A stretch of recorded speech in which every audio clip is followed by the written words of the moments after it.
Sa kanyang pagpasok sa mundo ng Encantadia, makikidigma rin para sa mga diwata ng Lireo, ang isang mulawin na gagampanan ni Pambansang Bay Alden Richards. Yan ang chika ni Nelson Canlas. Sa paglipad ni Pagaspas na muling gagampanan ni Miguel Tan Felix ngayon sa mundo ng Encantadia, isa na namang mandirigma mula sa mga mulawin ang papailanlan sa himpapawid. Walang iba kundi si Alden Richards. Gaganap si Alden bilang silakan, ang mulawin na sumumpa ng kanyang katapatan at makikipaglaban para sa mga diwata. At sila ay darating. Happy naman ako, Nelson, kasi actually growing up, lumaki ako ng may Encantadia eh. Bago para kay Alden ang gumanap sa isang maaksyong telefantasya. Sa ngayon, sinasanay na ni Alden ang pagkilos sa ginawang costume fitting kanina. Hindi lang daw sa pisikal na aspeto at galing sa pag-arte ang kanyang inihahanda para sa Pambansang Bay.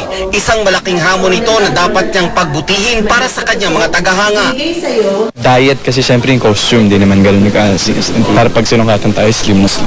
At saka hindi, ang action, tama. Ay, oo, yan. So dapat fit din. Buti na lang may konting background tayo sa working out, saka sa mga ma-action eksena. Nelson Canlas, updated sa Showbiz Happenings.